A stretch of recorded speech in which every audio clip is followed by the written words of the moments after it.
2021년 7월 24일 토요일 저녁 기도 나눔입니다. 아합은 엘리야가 한 모든 일과 그가 칼로 모든 예언자들을 죽인 일을 낱낱이 이세벨에게 알려주었다. 그러자 이세벨은 엘리야에게 심부름꾼을 보내어 말하였다. 내가 예언자들을 죽였으니 나도 너를 죽이겠다. 내가 내일 이맘때까지 너를 죽이지 못하면 신들에게서 천벌을 달게 받겠다. 아니 그보다 더한 재앙이라도 그대로 받겠다. 엘리야는 두려워서 급히 일어나 목숨을 살리려고 도망하여 유다의 브엘세바로 갔다.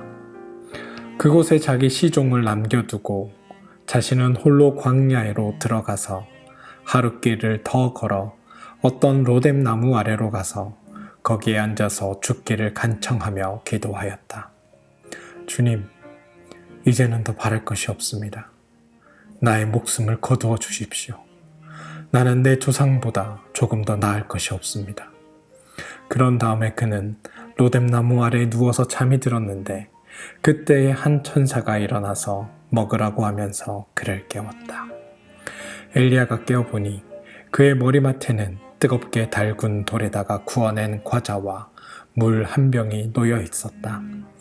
그는 먹고 마신 뒤에 다시 잠이 들었다. 주님의 천사가 두 번째 와서 그를 깨우면서 말하였다. 일어나서 먹어라. 갈 길이 아직도 많이 남았다. 엘리야는 일어나서 먹고 마셨다. 그 음식을 먹고 힘을 얻어서 밤낮 40일 동안을 걸어 하나님의 산인 호렙산에 도착하였다. 열왕기상 19장 1절에서 8절. 갈멜산에서의 대결 이후 신적 분노에 사로잡힌 백성들은 바알과 아세라 예언자들을 붙잡아 이스라엘 평원을 가로지르며 흐르는 기손 강가로 데려가 모두 죽였다. 그런 후 엘리야가 비를 내려달라고 7번 기도하자 바람이 일고 짙은 구름이 몰려와 하늘이 캄캄해지더니 큰 비가 내리기 시작했다. 세상 만물을 다스리는 하나님의 위엄이 오롯이 나타났다. 하지만 엘리야의 일방적인 승리로 끝난 것처럼 보이는 이 이야기는 전혀 다른 방식으로 전개된다. 갈멜산에서 벌어진 사건의 자초지정을 전해들은 왕비 이세벨은 이를 갈며 엘리야를 죽이겠다고 공언한다. 만일 그를 내일 이맘때까지 죽이지 않는다면 신들에게서 천벌이라도 받겠다고 맹세까지 했다. 갈멜산의 엘리야라면 그런 위협 앞에 흔들릴 리가 없다. 그런데 성경은 엘리야가 무서워서 급히 일어나 목숨을 살리려고 도망하여 유다의 브엘세바로 갔다고 말한다. 영웅적인 용기를 보여주었던 엘리야에게 적용된 단어들이 낯설다.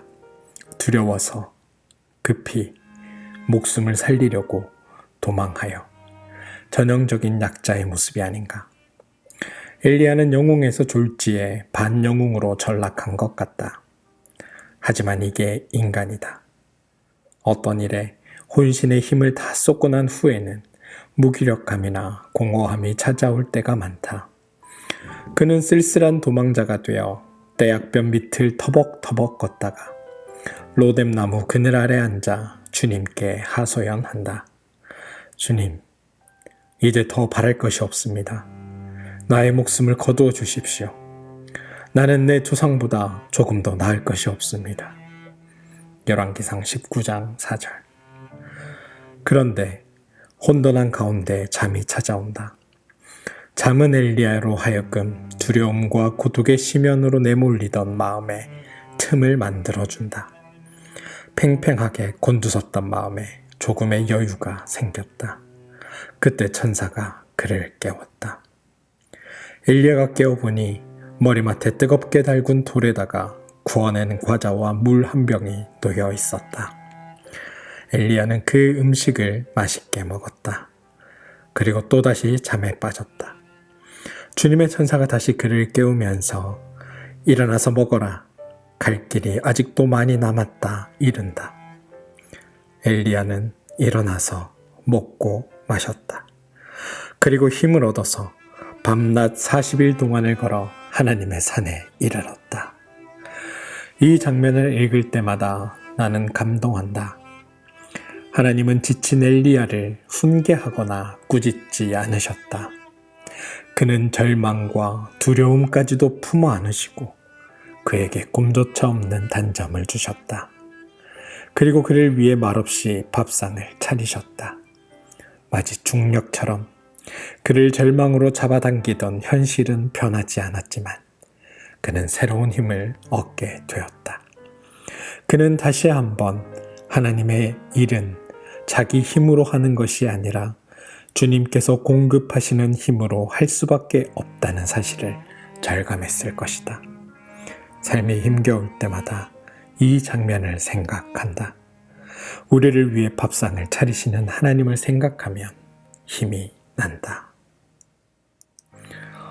오늘의 기도.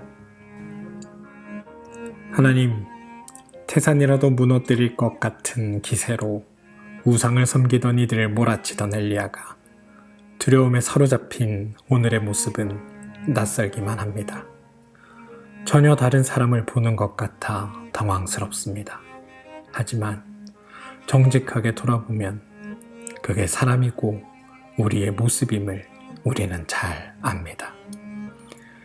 연약함을 꾸짖지 않으시고 말없이 감싸 안으시는 주님의 사랑이 아니면 우리는 다시 일어설 용기를 낼 수 없습니다.